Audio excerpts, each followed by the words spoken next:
صحابي عاملين ايه؟ قلت بقى اعمل قفله عليكم كده بالليل، وطلبت وجبه بركه تاني. انا طلبتها المره اللي فاتت وما كنت مش عاوز اظلمه الصراحه. ما كانتش عجباني خالص، كان كلها جلد وتتبيله من بره وما فيهاش اي لحم. فطلبت الوجبه تاني. الوجبه طبعا هقولها تاني، هي عباره عن صدر اهي. مش عارف ده جناح ولا ورك ولا بيحسبوه ايه ده. والبطاطس اهي، وهو بيبقى معاه عيش واحد بس انا طلبت واحد تاني، انا بحب العيش. ومعاه واحد كاتشب بس.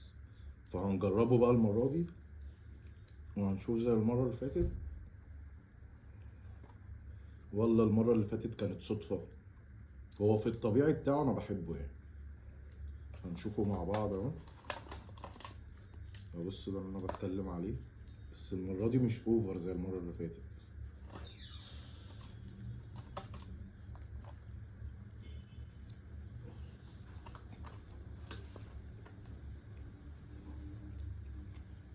ومش المفروض بيبقى معاه تومية؟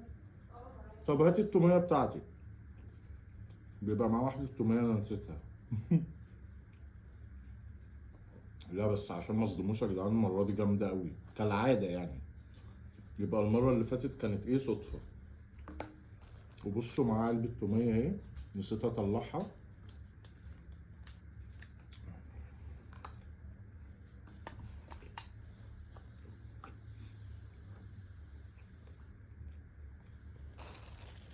جامد أوي يا جدعان.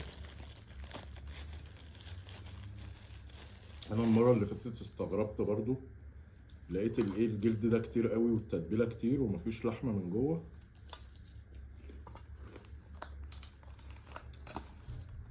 بس بصوا بقى التتبيله واصله لحد فين، لحد العظم اهو. بصوا لو شايفين،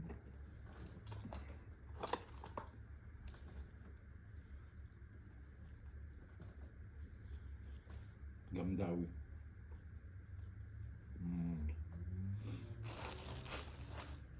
بهدلت الدنيا انا.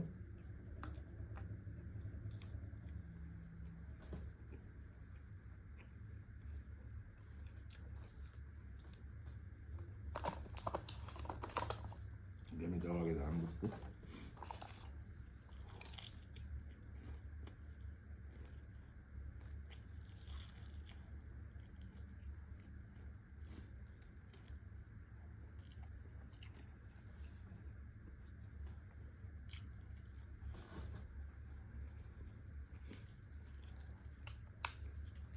احلى حاجه. بصوا انا بهدلت الدنيا بس عاوز اوريكم التتبيله بتاعته واصله لحد جوه.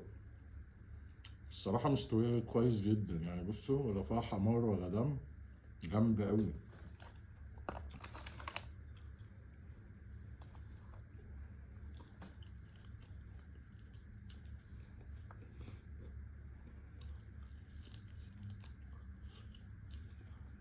بصوا يا جدعان، بركه ده فرع اسكندريه. عشان لو حد انا مش عارف اصلا، قلتها الفيديو اللي فات، مش عارف موجود في القاهرة ولا لا. بس هو حاجة شبه البيك كده بتاع السعودية. انا ما جربتش البيك،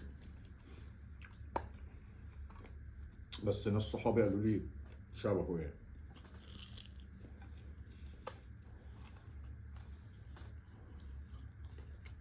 بص الدبوسة في بقك وازلط على طول. مم.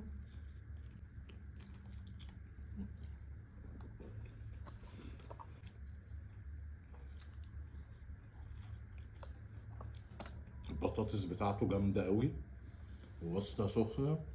وده نادرا ما بيحصل يعني، ان البطاطس تبقى سخنة مع الوجبة. فبرضه لازم ندي للراجل حقه.